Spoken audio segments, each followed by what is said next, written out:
Hello साथियों, कैसे हो आप सभी। मैं हरवेंद्र एक बार फिर से आप सभी साथियों का अपने परिवार हर क्लासेस 24 में आपका स्वागत करता हूं। आज बात करेंगे यूपीपीएससी के द्वारा जो बीईओ की वैकेंसी आने वाली है उसके बारे में। बहुत से अभ्यर्थी जो यूपीपीएससी बीईओ की तैयारी कर रहे हैं, जो ब्लॉक एजुकेशन ऑफिसर होते हैं उनकी, तो उनके लिए एक अच्छी खुशखबरी आने वाली है। और इस वीडियो को पूरा एंड तक ज़रूर देखें, क्योंकि हम इस वीडियो में बात करेंगे कि आपको इसके लिए क्या क्या क्वालिफ़िकेशन चाहिए, क्या क्या आपके पास डिग्री होनी चाहिए, उसके अलावा यानी इसमें प्रोसेस कैसे होती है, कितने का पेपर होता है, क्या क्या सब्जेक्ट आते हैं आपके पेपर में। उसके अलावा आपको इसमें बताएंगे कि जो इसकी प्रक्रिया है वो कैसी है, तो वो सभी चीज़ आपको पता चलेगी। तो आप इस वीडियो को पूरा ध्यान से देखें। और उसके अलावा हम इसमें बताएंगे कि इसमें मतलब क्या क्या जैसे काम होता है, वो सभी जानकारी आपको मिलेगी। बस आप इस वीडियो को एंड तक ज़रूर देखें। और यदि आपने अभी तक अपने इस यूट्यूब चैनल को सब्सक्राइब नहीं किया है तो कृपया सब्सक्राइब जरूर कर लें, क्योंकि यदि आप सब्सक्राइब कर लेंगे तो इसी तरह के महत्वपूर्ण यानी वीडियो आपको लगातार मिलते रहेंगे। अब जैसे बात कर लेते हैं, आपका जो यूपीपीएससी है उसका Uttar Pradesh public service commission, इसमें वैकेंसी कितनी है? 134। वो भी आपको एक और बात बता दें कि ये अभी 134 हैं, जो आपकी हो सकता है बढ़ करके ये प्लस भी यानी हो सकती है ये। और इस चीज़ का आप जरूर ध्यान रखें कि ये अभी आपकी 134 है, लेकिन ज़रूरी नहीं कि 134 ही हो, ये 200 भी हो सकती है, क्योंकि कहीं कहीं न्यूज़ में बता रहे हैं कि 200 भी आपकी ये वैकेंसी आ सकती है। उसके अलावा आपकी ये पोस्ट है वो ब्लॉक एजुकेशन ऑफिसर की है। इसका यानी जो फॉर्म पढ़ेंगे वो आपके ऑनलाइन पढ़ेंगे।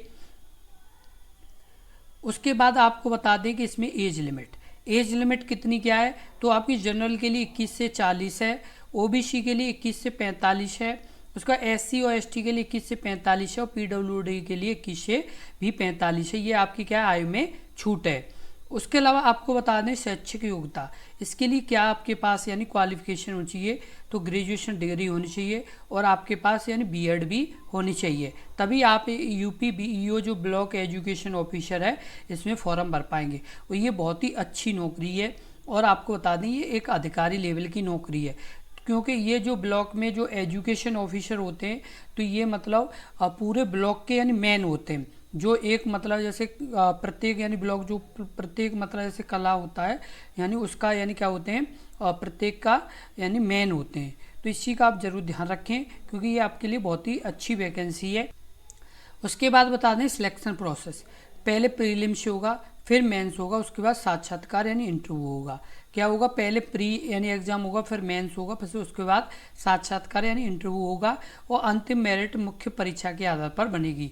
जो आपका मेन एग्जाम होगा उसके आधार पर और आपके इंटरव्यू के आधार पर क्या बनेगी, यानी अंतिम मेरिट लगेगी, जिसमें आपका फाइनल सिलेक्शन होगा। प्री केवल क्या है? क्वालिफाइड है। क्वालिफाइड का मतलब ये है कि जो मतलब जो आयोग को जितने अभ्यर्थी चाहिए उतने अभ्यर्थी की एक मेरिट लगा करके, उसके अलावा जो मेन होगा, मेन में यानी आपको एक अच्छा स्कोर करना पड़ेगा और इसमें भी करना पड़ेगा, क्योंकि दोनों आपके लिए ज़रूरी हैं। क्योंकि यदि आप प्री भी नहीं क्वालिफाई कर पाएंगे तो मेन में कहाँ से पहुँचेंगे, इसलिए दोनों आपके लिए ज़रूरी हैं। तो इस चीज़ का आप ज़रूर ध्यान रखें। बीईओ की यानी प्रमुख जिम्मेवारी, बीईओ का काम क्या होता है? बीईओ का जो काम होता है ब्लॉक एजुकेशन का एक यानी खंड शिक्षा अधिकारी जिले के एक विशिष्ट खंड में शैक्षिक पहल का प्रबंधन और विकास करता है। क्या करता है? जो मतलब एक खंड शिक्षा अधिकारी होता है वो क्या करता है? जिले की विशिष्ट खंड में शैक्षिक पहल का प्रबंधन विकास करते हैं। उसके अलावा स्कूल प्रबंधन, स्थानीय स्कूलों की देखरेख और प्रबंधन करना, नीति का कार्यान्वयन, सरकारी शैक्षिक नीतियों और कार्यक्रमों को लागू करना, शिक्षक विकास, शिक्षकों के लिए प्रशिक्षण कार्यक्रम और कार्यशालाओं का आयोजन करना। उसके अलावा छात्र कल्याण यानी छात्र नामांकन, उपस्थित और शैक्षणिक प्रदर्शन पर ध्यान देना। उसके अलावा आपका प्रशासनिक कर्तव्य रिकॉर्ड बनाए रखना, रिपोर्ट तैयार करना और वित्तीय योजनाओं का प्रबंधन करना। उसके अलावा सामुदायिक सहभागिता, शैक्षिक पहल को बढ़ावा देने के लिए माता पिता और सामुदायिक नेताओं के साथ सहयोग करना। ये क्या है? ये बीईओ जो आपके यानी खंड शिक्षा अधिकारी होते हैं उनकी जिम्मेवारी है, जो आपको यानी ये आपको निभानी पड़ेगी। तो ये आपके लिए यानी ज़रूरी जानकारी है, क्योंकि बहुत से अभ्यर्थी ये पूछते हैं कि सर ये बीईओ की क्या मतलब काम करना होता है, क्या यानी ये रेस्पॉन्सिबिलिटी होती है। तो ये आपकी यानी सभी आपको इसमें काम करने पड़ेंगे जब सिलेक्ट हो जाएंगे आप तब।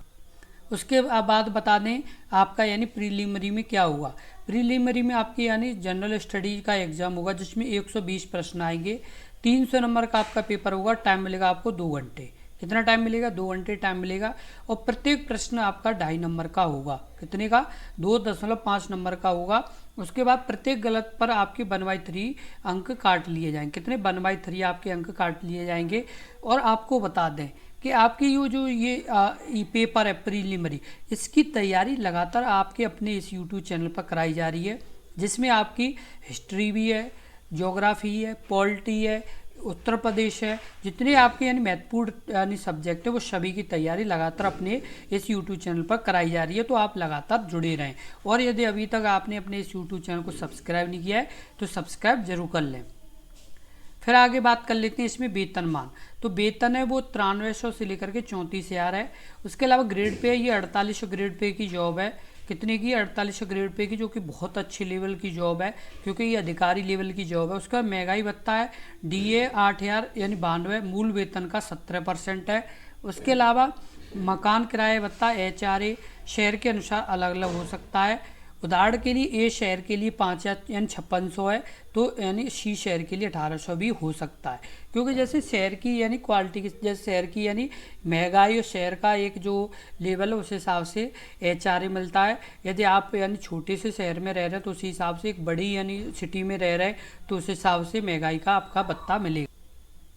उसके अलावा मेन एग्जाम में आपका जो जनरल स्टडी है उसमें सेक्शन ए में 10 क्वेश्चन, सेक्शन बी में 10 क्वेश्चन, सेक्शन सी में 20 क्वेश्चन, 40 क्वेश्चन आएंगे और मार्क आपके 200 होंगे और ड्यूरेशन टाइम होगा वो 2 घंटे होगा ये। उसके अलावा जनरल हिंदी में आपका सेक्शन ए में और सेक्शन बी में यानी जनरल हिंदी और ऐसे उसके अलावा कितने 40 यानी आपके होंगे क्वेश्चंस और 200 नंबर का ये पेपर होगा। तो इस चीज़ का आप जरूर ध्यान रखें। आपके 2 घंटे टाइम दोनों के लिए मिलेगा और आपकी जनरल स्टडी और जनरल हिंदी और ऐसे का आपका ये एग्ज़ाम होगा। उसके बाद बात कर ले प्रारंभिक परीक्षा सिलेबस के बारे में। सामान्य विज्ञान, भौतिकी, रसायन विज्ञान, जीव विज्ञान, पर्यावरण विज्ञान, भारत का इतिहास, प्राचीन, मध्यकालीन, आधुनिक भारत, विशेष रूप से स्वतंत्रता संग्राम, भारतीय राष्ट्रीय आंदोलन, उसके अलावा भारतीय राजतंत्र, अर्थव्यवस्था, संस्कृति, भारतीय कृषि, वाणिज्य और व्यापार, ये टॉपिक आपके हैं सामान्य अध्ययन में। उसके अलावा जनसंख्या, पारिस्थितिकी, नगरीकरण, उसके अलावा विश्व भूगोल, भारत भूगोल, प्राकृतिक संसाधन, राष्ट्रीय और अंतर्राष्ट्रीय महत्वपूर्ण घटनाएं और सामान्य बौद्धिक तार्किक क्षमता और उत्तर प्रदेश की शिक्षा, संस्कृति, कृषि, उद्योग, व्यापार, रहन सहन और सामाजिक प्रथाएं और विशिष्ट सामान्य ज्ञान और प्रारंभिक गणित, अंकगणित, बीजगणित, रेखागणित, ये सभी आपके क्या हैं इसमें टॉपिक हैं। उसके बाद बात कर लें मुख्य परीक्षा। मुख्य परीक्षा में भारत का इतिहास, भारतीय राष्ट्रीय आंदोलन और संस्कृति, भारत का भूगोल, भारत की राजनीति, भारत का कृषि, भारत वर्तमान राष्ट्रीय मामले और सामाजिक सुसंगति, उसके अलावा भारतीय अर्थशास्त्र, उसके अलावा अंतर्राष्ट्रीय मामले, उसके बाद विज्ञान और प्रौद्योगिकी, संचार और शिक्षा में अद्यतन, उसके बाद उत्तर प्रदेश की संस्कृति, कृषि, व्यापार, रहन सहन और सामाजिक प्रथाओं के विशिष्ट जानकारी, ये आपका क्या है मुख्य परीक्षा के लिए ये टॉपिक हैं।